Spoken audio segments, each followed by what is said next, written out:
প্রতিদিন 20-30 টাকা হয়, 20-30 টাকা মার ওষুধ আনতেই লেগে যায়। আগে পড়াশোনা করতাম, এখন আমি ছেড়ে দিয়েছি। মার এই অবস্থা নিয়ে আমি কি করে পড়াশোনা করব? হ্যাঁ, আমার কিছু যদি হয়ে যায় তা আমার ওই মেয়েটাকে আমি কোথায় দেবো আর কার কাছে কে দেখবে ওকে? ওর বলতে তো আমি ছাড়া আর কেউ নেই। নমস্কার। নমস্কার দাদা। আপনি ফোন করেছিলেন? হ্যাঁ, আমি ফোন করছি। হ্যাঁ, বলুন তো কি হয়েছে? এই যে বাড়িটা দেখছেন, এরা আচ্ছা। পরিবারটা খুবই অসহায়, ঠিক মতো খেতে পারে না। একটা ছোট বাচ্চা নিয়ে এরা থাকে, মা আর মেয়ে। একটা দাদা ছিল, ওটাও গলায় দড়ি দিয়ে মারা গেছে বেশ কদিন আগে। পরিস্থিতি মানে দেখলে খুবই খারাপ লাগবে যে এদের পরিস্থিতিটা এতটা খারাপ, ও ঠিক মতো খেতেই পাচ্ছে না। চলুন, যার চলুন, জন্য চলুন। আমি আপনাকে ফোন করেছি। আচ্ছা আচ্ছা, চলুন চলুন চলুন চলুন চলুন। বাড়ি কেউ আছে? এই বাড়িতে কে কে আছে? আমি আর আমার মা আছি। আপনার কি হয়েছে? আমার এই পা ভেঙেছে যে 3 বছর হয়ে গেল। আচ্ছা। তারপরে দুবার অপারেশন করেছিলাম, তারপরেও প্লেট ভেঙে গেছে। পাড়ার ভাইরাই আমার খাবার জোগাড় দেয়, ওরাই দিচ্ছে। আমার একটা ছেলেও ছিল, ছেলেটা 4 দিন পরে পেয়েছি। ছেলে গলায় হ্যাঁ, গলায় ধরে দিয়েছিল। আচ্ছা। কোনো শান্তি নেই, গাড়ি চালাতো। মায়ের হচ্ছে পা ভেঙে গেছে। আচ্ছা, পা ভেঙে এখন সব সংসার চালাই। মানে তুমি সংসার চালাচ্ছ?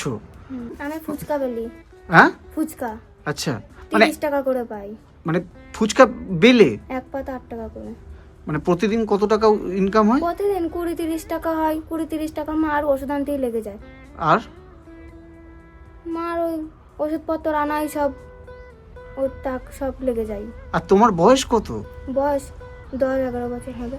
10-11 বছর? তুমি পড়াশোনা করো না? না, মানে আমি পড়াশোনা যদি স্কুলে গেলাম আমার মাকে তাহলে কে দেখবে? তাদের এতটা পরিস্থিতি খারাপ, ঠিক মতো খেতে পারে, এখনো রান্না হয়নি পর্যন্ত। দেখতে পারেন এখনো রান্না বান্না কিছু হয়নি, এর মধ্যেই থাকে। টালি ফালি সব ভাঙা, জল ফল পড়ে বৃষ্টির মধ্যে। মানে আপনি তার মানে আপনি কবে থেকে এরকম ভাবে পড়ে রয়েছেন? আমি আজ 3 বছর পরে আছি। মানে 3 বছর এরকম বিছানার উপরেই পড়ে? না, আমি হাঁটতে পারতাম। অপারেশন করার পরে যে প্লেটগুলো বসানো ছিল সেই প্লেট ভেঙে গেছে। আচ্ছা। হাঁটতে পারতাম, তারপরে আর পারলাম না অপারেশন করতে। এখন এই 1 বছর ধরে, মানে মিনিমাম 1 বছর ধরে এখন বিছনায় পড়া। মানে বিছানায় পড়ে রয়েছেন? তুলে নিচে বসলে তুলে না দিলে আমি উঠতে পারি না। যদি সারাদিন ও বাড়ি না থাকে তাহলে আমি সারাদিনই পড়ে থাকবো। মানে এই ছোট বাচ্চা মেয়ে তার মানে আপনাকে এখন দেখাশোনা করছে?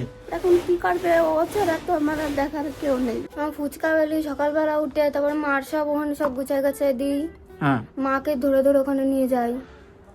আমি যত বেলা না আসি মা তত বেলা উঠতে পারে না। পাড়ার লোকদেরকে মা জল জল সব চেয়ে নেয়। খুব কষ্টে আছি।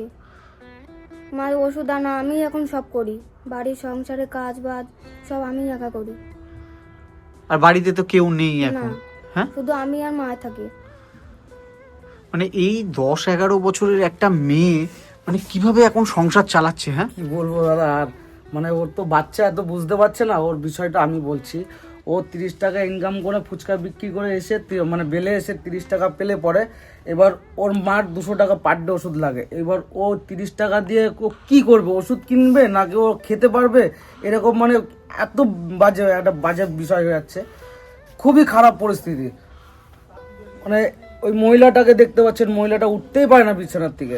মানে মায়ের চিকিৎসা চলছে না তার মানে? হ্যাঁ, না। মায়ের এখন কি প্রয়োজন? মায়ের এখন মার পাটা অপারেশন করে দিলে খুব ভালো হতো। মানে মা একদমই হাঁটতে পারে না নাকি?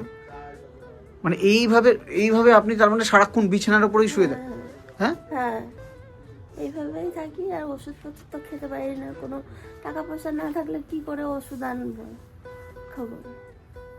আর আপনাদের ঘরের পরিস্থিতিও তো খুব খারাপ, মানে দেখতে পাচ্ছেন মানে কতটা খারাপ পরিস্থিতি এই বাড়ির। হ্যাঁ হ্যাঁ, প্রতিদিন তো ডাক্তাররা তার সমানে বাকি দেয় না। ডাক্তারও জানে যে আমাদের বাড়ির সব কি সব অবস্থা। আগে পড়াশোনা করতাম, এখন আমি ছেড়ে দিয়েছি। মার এই অবস্থা নিয়ে আমি কি করে পড়াশোনা করব? ভালো করেও খেতে পারি না, মাছ মাংস এসব কিচ্ছু খেতে পারি না। রেশনে যা চাল পাই তাই আমাদের হয়। মানে রান্নাটা কে করে? রান্নাটা আমিই করি। মানে তুমি সকালবেলাতে রান্না করে চলে যাও নাকি? হ্যাঁ, সকালবেলা রান্নাটা না করে মাকে এখানে ভাত টাত গুছিয়ে দিয়ে তারপর আমি চলে যাই। আরে মানে আমার নিজেরই খারাপ লাগছে। মানে আপনারা কি এখানেই থাকেন? বিশালই কষ্ট, ওদের বিশালই কষ্ট। আমাকে দেখলে তাই মায়া লাগে আমাদের। কতটা কষ্টে রয়েছে মা আর মেয়ে? বিশাল কষ্ট। কষ্ট করে। ওই একটা মেয়ের কি করবে, ফুচকা বেললে কি করবে, যা পায় তাতে তো সংসার চলে না, না ওষুধ কিনবে না খাবে, কি করবে সেইটা বলেন। আপনারা যদি দয়া করে কিছুটু করে দেন তাহলে বাঁচতে পারবে। মানে কিছু বলার নেই যে এই পরিবারটা কতটা কষ্টে রয়েছে। তো এখন তোমাদের কি প্রয়োজন রয়েছে মূলত? মায়ের চিকিৎসা আর কি প্রয়োজন রয়েছে? মায়ের মানে আমি যেন দুটো খেতে পারি ভালো করে। মানে খাবার ঘরে চাল ডাল তেল আছে? না, বেশি একটা নেই, শুধু এই যে এইটুকু আছে কি তেল। তেল এইটুকানি গেছে? হ্যাঁ। তেল নেই তো এর মধ্যে? তেল নেই তো। আচ্ছা, আর আর হচ্ছে এই যে আলু ফালু কিচ্ছু নেই, এই যে আলু মালু কিচ্ছু নেই মধ্যে। মানে 30-40 টাকায় ও মায়ের ওষুধ কিনবে? ওষুধ কিনবে না, ও খাবে, এটাই তো আমাদের আমার জন্য আমি মানে খুবই আমরা আপনাকে ডেকেছিলাম এই কারণের জন্য, যাতে দুটো খেতে পাই এবং ওর মার চিকিৎসা হয়, মানে আর মেয়েটাও যাতে স্কুলে পড়াশোনা করতে পারে সেই ব্যবস্থাটা তো অবশ্যই হবে। তুমি তো পড়াশোনা করতে চাও, পড়াশোনা করতে চাও তো তুমি, আর মানে ঘরে চাল ডাল তেল কিছুই নেই? না, রেশন থেকে যে চালটা পাওয়া ওই চালে তো পুরো মাস তো আমাদের চলে না। আমি যেখান থেকে ফুচকা বেলি ওখানে আমি 30-40 টাকা চেয়ে নিয়ে আসি, চেয়ে নিয়ে এসে বলি দাও আমি পরের বার মাল বেলে দিয়ে যাবো। লিখুন, 1 বস্তা চাল, 1 বস্তা চাল, মুসুরির ডাল 1 কিলো, মুসুরি ডাল 1 কিলো, সর্ষের তেল 2 কিলো, সরষের তেল 2 কিলো,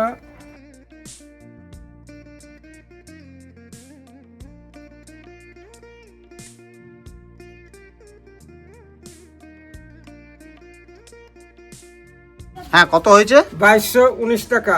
2219 টাকা। এই যে